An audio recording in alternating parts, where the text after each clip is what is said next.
Gone are the days when people used to say, थोड़ा है थोड़े की जरूरत है।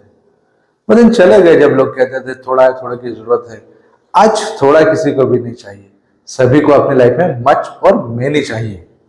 तो हमने भी सोचा क्यों ना आपके लाइफ में थोड़ा सा मच और मेनी ऐड कर दिया जाए। तो चलिए मच और मेनी का तड़का आपकी लाइफ में लगाते हैं। So let's begin with our today's topic, the uses of much and many. Much का यूज सिंगुलर अनकाउंटेबल नाउन के साथ किया जाता है। रिमाइंडेड, मच का यूज सिंगुलर अनकाउंटेबल नाउन के साथ किया जाता है। और मैनी का यूज प्लूरल काउंटेबल नाउन के साथ किया जाता है। Let's see some examples. I have many friends. He knows many people. We have much money.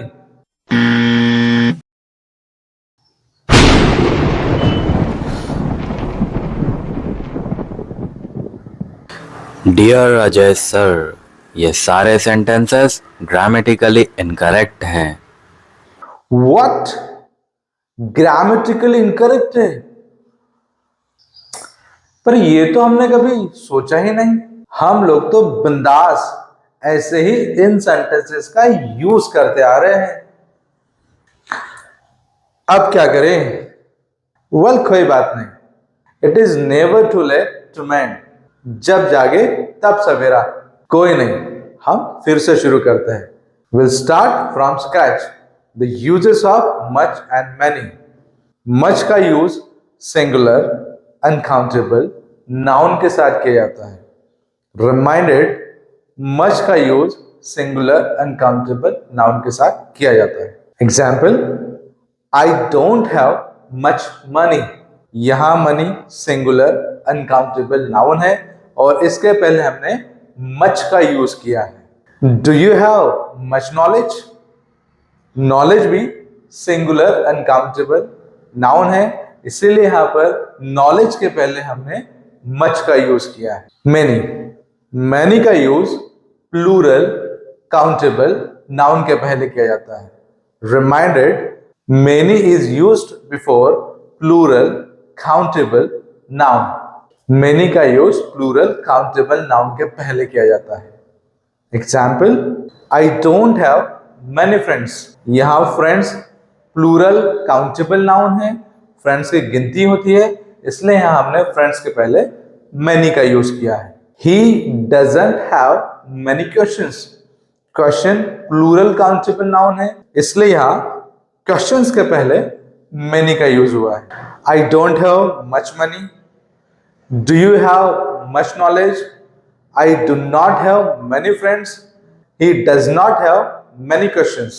अगर आप इन चारों सेंटेंसेस का मॉडस ऑपरेंडी देखें तो आप देखेंगे कि चारों के चारों सेंटेंसेस नेगेटिव इंट्रोगेटिव है। इट मींस नेगेटिव और इंट्रोगेटिव सेंटेंसेस में ही मच और मेनी का यूज ऑब्जेक्ट के पहले किया जाता है। कभी भी अफर्मेटिव या पॉजिटिव सेंटेंसेस में ऑब्जेक्ट के पहले मच और मेनी का यूज नहीं किया जाता है। इन अफर्मेटिव और positive sentences much and many can never be used before object. Reminded, अगर हम यहां कहें आई हैव मेनी फ्रेंड्स तो सेंटेंस रॉन्ग हो जाएगा, इनकरेक्ट हो जाएगा, क्योंकि ये पॉजिटिव सेंटेंस है। पॉजिटिव सेंटेंस में हम मेनी का यूज नहीं करते हैं।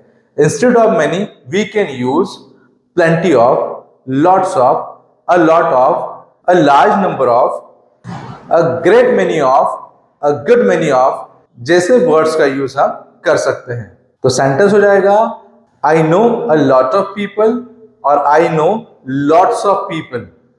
ये सेंटेंस ग्रामेटिकली करेक्ट है।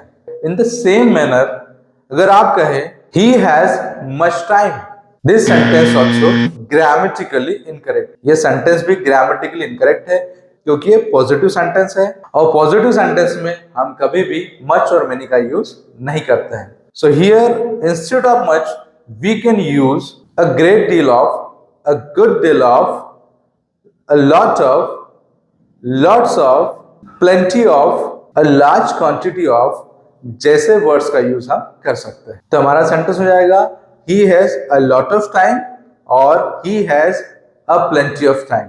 इसके अलावा मान लीजिए कोई सेंटेंस वंडर या डाउट से शुरू होता है और उसके पीछे इफ या वेदर का यूज किया जाता है, तब उस कंडीशन में हम ऑब्जेक्ट से पहले मच और मेनी का यूज कर सकते हैं। Example, I wonder if he has many friends. यहां सेंटेंस वंडर से शुरू हुआ है और उसके पीछे इफ लगा हुआ है, इसीलिए हमने यहां पर ऑब्जेक्ट से पहले मेनी का यूज किया है। I wonder if he has many friends. I doubt whether she has much time. यहां डाउट के पीछे वेदर का यूज हुआ है, इसीलिए हमने ऑब्जेक्ट से पहले मच का यूज किया है। I doubt whether she has much time. Much और मेनी का यूज करने की एक और कंडीशन हम देखते हैं। सो, एज, टू और हाउ, इन वर्ड्स के पीछे मच और मेनी का यूज किया जा सकता है। Example, my son asked so many questions. According to a condition हम सो के बाद मच या मेनी यूज कर सकते हैं। हमारा ऑब्जेक्ट प्लूरल काउंटेबल नाउन है, इसलिए हमने मेनी यूज किया है। अगर हमारा ऑब्जेक्ट सिंगुलर अनकाउंटेबल नाउन होता तो हम मच का यूज करते हैं। Eat as much as you like. अब यहां पर एज के बाद मच का यूज किया है। Eat as much as you like. Next example, don't take too much tension. यहां हमने टू के पीछे मच का यूज किया है। Next example, how many rupees do you have. How many problems do you have. या हाउ के बाद हमने मेनी का यूज किया है। हम यहाँ मच का यूज भी कर सकते हैं। How much knowledge do you want. So friends, यहाँ हमने मच और मेनी से रिगार्डिंग ऑलमोस्ट सारे डाउट्स क्लियर कर लिए। फिर भी अगर कोई डाउट्स हो तो आप हमें कमेंट सेक्शन में कमेंट कर सकते हैं। बने रहिए रिमांड्स एजुकेशन के साथ। Keep watching, keep learning. Thank you very much. जय हिंद, जय भारत।